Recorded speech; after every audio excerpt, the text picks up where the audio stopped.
Ahoj priatelia, vítam vás pri ďalšom videu. Dneska to bude znovu zaujímavé.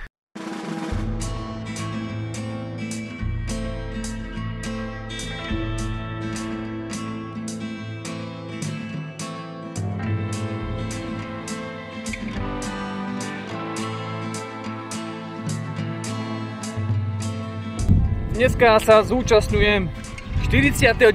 výstupu na Veľký Bok a naša cesta začala na priehybe, takže sa nachádzame v Nízkych Tatrách a máme krásne jesenné počasie.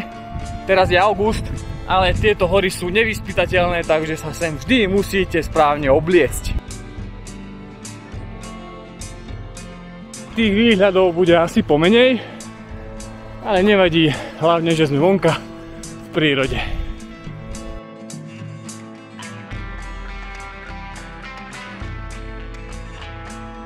Do sedla Oravcová nás čaká ešte 45 minút po červenej a tam bude naša ďalšia zastávka.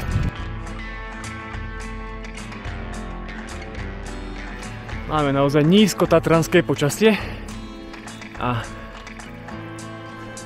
účastníci výstupu prichádzajú.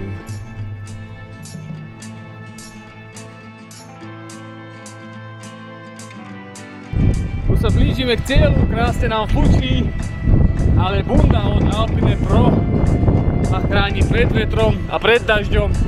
Môžem každému odporučiť. Alpine Pro má super nepremokavé bundy do takéhoto počasia.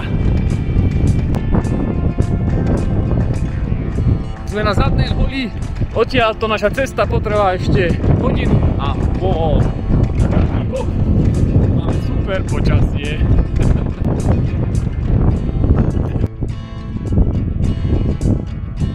Prišli sme na sedlo pod Veľkým Bokom a odtiaľto naša cesta potrvá ešte 50 minút podľa tabuľky, ale podľa mňa hore budeme skôr. Čím viac sa blížime k Veľkému Boku, tým je väčšia hmla.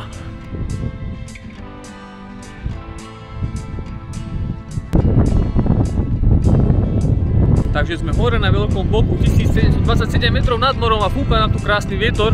Vzadu za mnou sa účastníci fotia pri tabuli.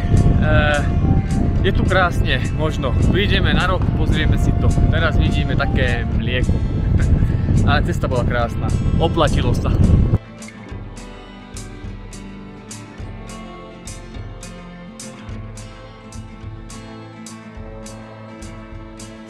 Z Veľkého Boku naša cesta vedie naspäť dole na priehybu. Po výstupe sme dostali takýto krásny turistický odznak. Na chate sme sa zapísali do kroniky a teraz pokračujeme tam, kde nás autobus vyložil.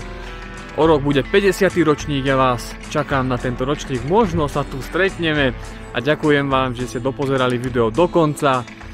Choďte do prírody, je tu krásne, keď je takéto mrzuté počasie a stretneme sa na budúce. Ahojte.